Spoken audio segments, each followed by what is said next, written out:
Chevra since that night at Baptiste's place. Well, guess there's no point in worrying about it now. Let's go join up with the others. Good morning! Hayaka and I were just talking about you. Is Chevra still not joining us today? Probably not. We haven't seen her either. Huh? That's such a pity. Director Farina said that we've only got a few small scenes left before wrapping up the entire thing. She even said that she'll get me into a couple scenes, so everyone will have a chance to shine in front of the camera. We were also planning on having a victory feast once we're all finished filming. You can join us, right? If only Chevros was here. I still haven't taken a photo with her. I'm afraid that can't be helped. Those special patrol folks are like phantoms when they've got a case on their hands. But to be honest, I'm even more concerned by what I read in the Steambird earlier this morning. It said that the killer in the murder case was none other than the author of The Two Musketeers. Oh yeah, I heard about that too. He came forward and confessed his crimes, but gave no explanation as to why he pulled the trigger. We didn't know about this case at all when we joined the film. Is it going to affect the reception of our work? From a pure publicity standpoint, this will draw a lot more attention to our film. I have to say, though, that no director can be perfectly comfortable with garnering attention through means other than artistic skill. To be fair, I feel like that ship sailed the moment you allowed yourself to be named as the director on our posters. It's not my fault that I'm super popular. What was that saying again? My popularity has... Sunk to an all-time low? spread to the four corners of Teyvat.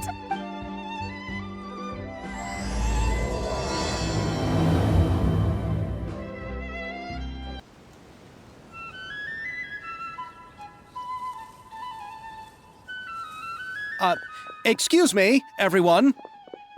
Xavier! Feels like it's been ages since we last saw you. I've been talking nonstop with the Film Association, and I'm absolutely swamped trying to coordinate the film's marketing. So forgive me for not being around more often, but please believe me when I say that I will make sure everyone's hard work gets the exposure it deserves. Oh, seems like you've been fighting your own battles. Yes, that's one way to put it. Oh, and before we begin the final round of filming, please allow me to finally introduce you to the original investor of our film, Mr. Morris. A pleasure to meet you all. Yes, glad to make your acquaintance, Mr. Morris. We've heard about the issues you've encountered with your financial situation, and genuinely hope that things have taken a turn for the better. Oh, well, the situation has indeed improved somewhat. Don't worry, Mr. Morris. Accidents and last-minute challenges happen all the time. There's no need to blame yourself over it. The good news is that we're almost done filming now. And I would even say that this is the best story I've ever seen. Is that so? I see, that's great news. All right, now that we've gotten all the pleasantries out of the way, let's get the show on the road. We'll mostly be filming typical people and scenery from the streets today to improve the sense of environmental ambiance in some parts of the film. Oh, and there'll be a cameo for Mr. Kamisato and Miss Yoimiya as well. They'll be used to show outsider perspectives on the fates of the two musketeers. That's right. Ayato should be here any minute. Excellent! Then let's start with the scenery shots. Camera and clapper loader, you're up. Yep, we'll be ready. Remember, all we need are some wide zoom shots of the streets. If you happen to find some particularly lovely patches of flowers and grass, feel free to grab some close-ups of those as well. Ready? Lights! Camera! Action! Okay, now move the camera slowly. Try to focus on that flower. What's wrong? Just adjust the focal length a bit. Something the matter? Huh? But wasn't it working fine for all the days before? Veronique, can we try a different camera? No problem. How about this one? All right, let's give it another try. Lights! Camera! Action! Don't tell me. This one is broken too? Veronique, do we have any other spare ones we can use?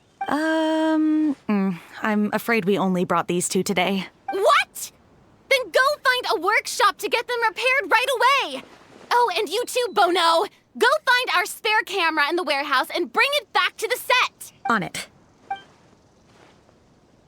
Greetings, everyone. My apologies for the delay. Is something the matter, Ayaka? It seems like there are some issues with the filming equipment today. We're stuck for the moment. I see. Well, let's not just stand here twiddling our thumbs. Actors, to the makeup booth. We'll start on the next scene as soon as we get a working camera. The people at the workshop told me that the part which holds the lens in place seemed to have fallen off. That's super strange. It was perfectly fine just yesterday. Well, no time to dwell on that now. Let's get back to filming. Ahem! Quiet on set! Places, everyone! Lights! Camera! Action! By the way, have you heard about that recent murder case? Yes, I have. It seems that they've caused quite the commotion in the city. I heard that the chief of the guards is so mad about not catching the culprit that he's about to explode. Oh? I find that quite hard to imagine, considering how he already looks most days. Director, we have a problem. Oh, we're in the middle of a take! Couldn't you wait until we wrapped up this scene? No, Director, our film, all the finalized film that we've been keeping in the case has disappeared. Oh, wait, well, what did you say? Mr. Bono, please take me to where the film was kept right away. I'm coming too. No, Yoimiya, you have to stay here. Oh. Okay, listen up. Everyone who's not working on this current scene can go with Bono to look for the film. Everyone else, stay put and wrap up the scene. Unbelievable. How could all these problems happen in just one day? We're back. How did it go? Did you find the film? We found it in the sewers. Huh? In the sewers? Is the film still okay? We discovered it just in time, so we should still be able to salvage it. The others are checking now to see if we lost any specific scenes. Oh, you scared me for a moment there. I nearly thought we had lost everything. I really don't want to experience that feeling of despair again. Okay, but who could have stolen the film and dumped it there?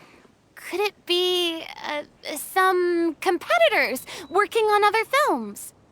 But if they wanted to harass us, why wait until the last day? Okay, we don't have time to really look into it right now. Let's strike while the iron is still hot and wrap this thing up once and for all. Yeah, let's finish it.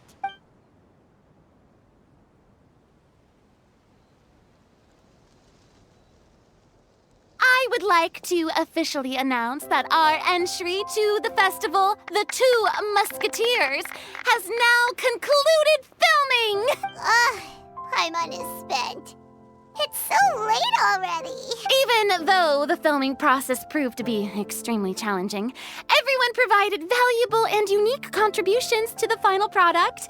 Thank you all for your dedication and support. And just like Director Farina, I would also like to extend my most heartfelt thanks to all of you. Really, you've all helped me so much. All right. Let's save the awards speech for later and hopefully also get some rehearsals in before the real thing. Anyway, now it's time to party! Let's all make our way to the beach and have a celebration feast so loud and fun that even the blubber beast will want in. Party! Paimon wants to party!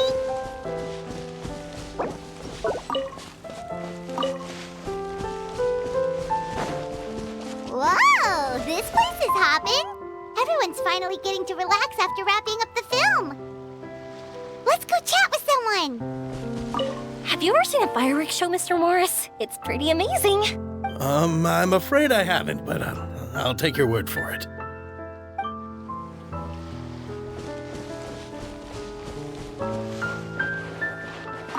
I was thinking, if this film turns out to be a success, could I ask the two of you to stay and be a part of my crew? Of course, I'll definitely increase the pay for next time.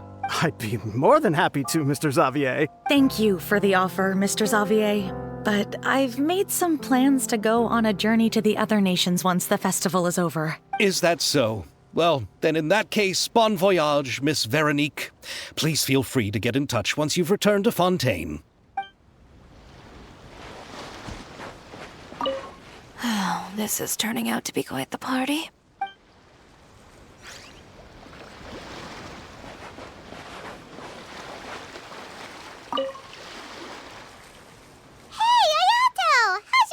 Going? Everything went rather smoothly. Thank you for your concern.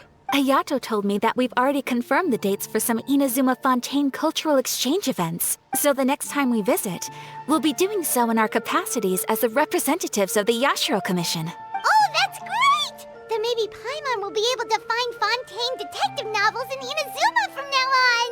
Oh, wait. Wouldn't Yaimiko get upset if that happens? That would be stealing some of her business. You've got a point.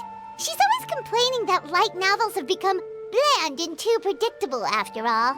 The cultural exchange won't only feature literatures of both nations, of course. We have also made plans for cross-cultural engagements in the fields of gourmet cuisine, toy making, and artisan craftsmanship. Whoa! Paimon's getting super excited now! When the time comes, be sure to visit and participate in all the events. Furina! Oh, my darling clapper loader and camera operator. You've both worked really hard. Paimon thinks you worked even harder than us. Honestly, Paimon was getting a little tired of playing with the clapperboard by the end of it. Worst of all, Paimon started having dreams of you shouting, "Lights, camera, action!" into Paimon's ears. The actual dream can't even start until you've yelled that. Hey, if anything, shouldn't I be more grand and delightful in your dreams?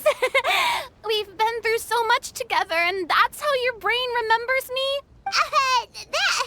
That's not Paimon's fault. We've just used the clapperboard too much lately. Anyway, what's most important is that we've wrapped the film. I'm pretty confident that we'll take first prize. Hey, no need to mention the official name. Wait, now that you mention it, if we did win the prize, would Furina just get a statue of herself? Come on, I don't need that kind of attention. Xavier can accept the reward on our behalf. But just imagine! Furina accepting the Furina Award and holding a Furina statue. I'm going back to my dessert now. You all can keep discussing that on your own. Chiori! Hey, you two. Are you not really into these kinds of big social occasions? Not particularly. But this is still better than Fontaine Fashion Week. But if this film becomes a big hit, people will definitely come flocking to your shop. Yes, that's highly likely. As long as the film can premiere as planned. Are you still worried about the case? That and all the obstacles we had to face today. You're right. It's as if all our bad luck just manifested at once. But why today of all days? No, it's nothing. We've already delivered the film to the editors, so there should be nothing more to worry about. How are you doing, Mr. Morris? You having a good time? Well, you could say that. Do you happen to know when the party is scheduled to end? Judging by how much fun everyone's having, I'd say probably not until well after midnight. Is there something that you still have to take care of at home, Mr. Morris? Oh, well, I'm just not a late night person, so I might take off shortly. Oh no! Silly me. I almost forgot something super important. Oh, what is it? I prepared a whole batch of fireworks for the party, but I forgot to bring them over from the warehouse.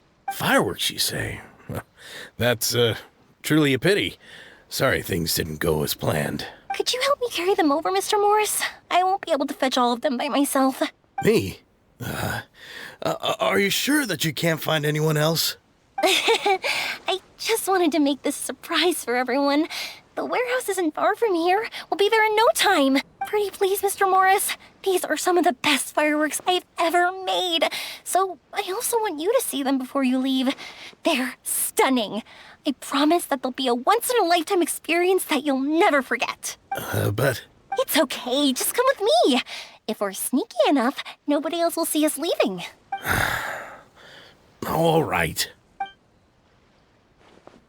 The warehouse is right over here. I moved the fireworks there in advance, so it shouldn't be too much work bringing them back. It's still a ways away from the party. Sorry about that, Mr. Morris. It's probably because I'm used to carrying fireworks all the time, so it doesn't feel like a lot of work to me.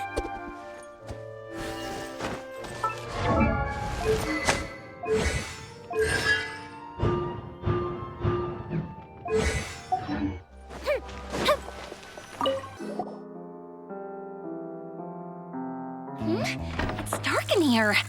Wait here, Mr. Morris. I think the light switch should be somewhere over here. Why did I have to get roped into this? What was that?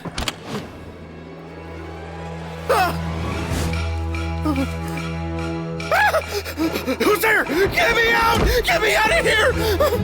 Did you really think you'd get away, Morris?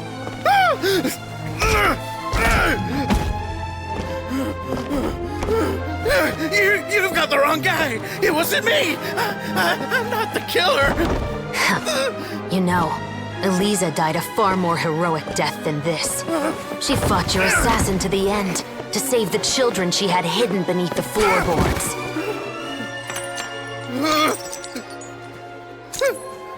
That is Eliza's pendant.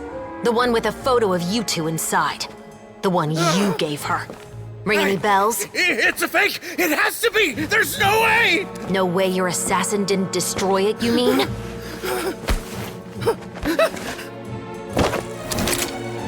Did you ever love her, Morris? Or was killing her always the plan? No, please. Listen to me. I told Eliza to keep us a secret. I paid her plenty for her silence. I never thought she'd keep the child. Everything was gonna come out, and I had no choice. She forced my hand. No! I'm begging you. I have money. Just name your price, please. You can keep your Mora, and you can go to hell.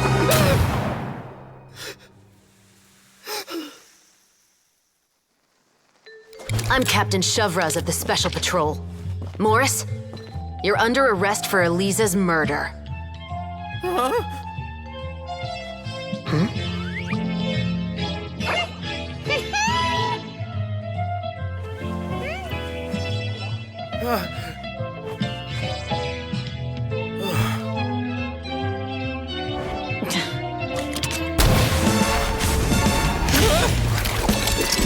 You're under arrest too, Prop Manager Veronique. Or perhaps I should call you the Second Musketeer.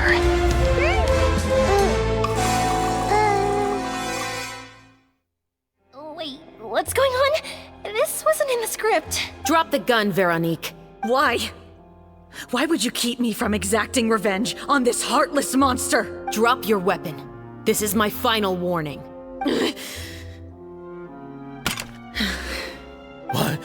What is going on? Do I have to spell it out for you, Morris? Everything that took place just now was staged to get you to confess the truth. But this last part is all improv, of course. Shovraz, you told us you wanted us to help you stage a play. You never said anything about the Second Musketeer. It's because even I had no way to confirm my theory until now. Thank you for your performance, Yoimiya.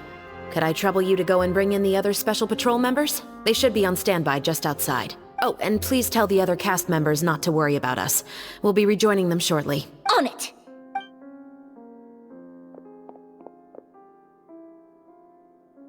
So what do you think, Morris? Care to talk about what happened 20 years ago? My patience is limited, you know. Don't force me to take you back to the interrogation room. I'd wager that you wouldn't last for more than a minute in there. With the recording we made, you have no chance of winning in court. Cooperating with us now is the most practical move. All right. I'll talk. I hired an assassin to murder Elisa. She once worked as a maid on my family's estate. She was very beautiful, and after some time I fell for her. We kept our relationship a secret and carried out an affair for some time, but it wasn't long before she became pregnant. And if my parents ever found out, they would have stripped me of my inheritance and status, driven me out of my home. I also didn't expect Elisa to insist on bringing the pregnancy to term. She even asked me to leave my family and travel far, far away with her. She believed that you were truly in love with her. I didn't have a choice. I gave her a large sum of mora, told her to leave the family and to get rid of the baby. But then years later, she sent me a letter. There were photos of 2 children, and she even asked if I could find some time to visit them. Huh? 2 children? Paimon thought Baptiste was the only... you mean... Even if she had the children against your will, you could have just ignored the letter entirely. Why kill her? I had just gotten engaged to be married to an heiress from another wealthy family. So if anyone were to find out about Elisa, my life would be completely ruined. I didn't have a choice. No. You always had a choice. You just made the wrong choice. Again. Do you know how it feels to watch your mother be killed right in front of you? My brother and I were hardly even school age yet. We were hidden beneath the floorboards, grasping each other's hands like a lifeline. We were so terrified that we didn't even know we could ever take a breath. All we could do was to watch Mother try to fight back, and then collapse to the floor. Even after the assassin left, we were still too terrified to leave our hiding spot. We thought that he might come back. It was only until the next evening when we finally climbed out and gathered around our mother. But she had already become cold and stiff to the touch. You made up your mind right then and there to bring this case to light. Not only that, we resolved to get our revenge. And that's why you became the Musketeers. No, that's why I became a Musketeer. The man from before was also killed by me. My brother had nothing to do with it. I figured as much. You did? I once told these 2 that he didn't look like a killer to me. His confession from that night also rubbed me the wrong way. I think what really tipped me off was, how could I not feel a sense of regret in him? Huh? He confessed faster than any criminal I've ever met, but he didn't say a single word about you. He insisted that he was the sole perpetrator in the case. But after the questioning ended, I disassembled the musket we dug up from his backyard, put it in front of him, and told him to reassemble it. Wanna guess how far he got?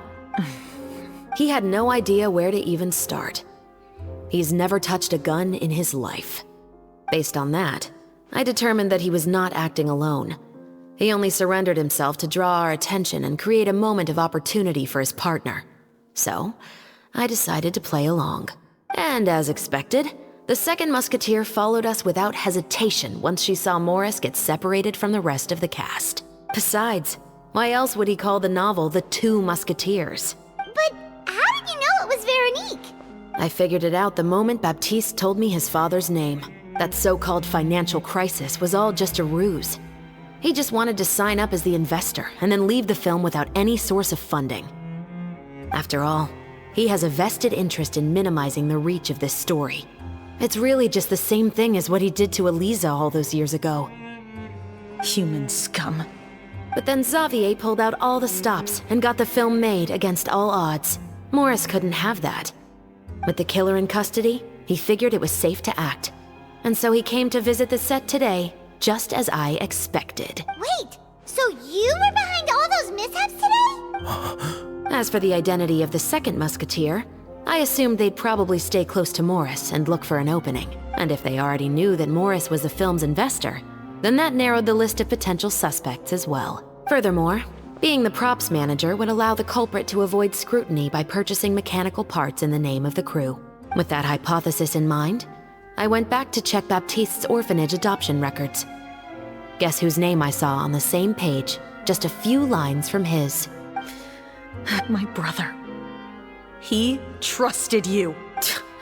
As in, he trusted me to perform the deed on his behalf? He trusted you to stand on the side of justice. I am. I thought you could do it as well. Oh, the look on your face when you told him to go to hell. I really thought you'd put a bullet in his brain. You know what he has done. Are you telling me that you'd rather see him spend the rest of his life living like a king in the fortress of Meripede? I will never be able to forget the feeling of my mother's cold, lifeless hands. And you would call this ending fair? Is this what you call justice? I won't lie, Veronique. I did hesitate when your brother first told me about the truth. I wondered. I agonized over whether I should really put a bullet in his head. So why don't you? Because that should never be how justice is carried out in this world. Perhaps, to you, justice is simply reciprocated. An eye for an eye, and a life for a life. But everyone has their own understanding of justice. If everyone were to pursue their own definition of it, there would be no more order in this world.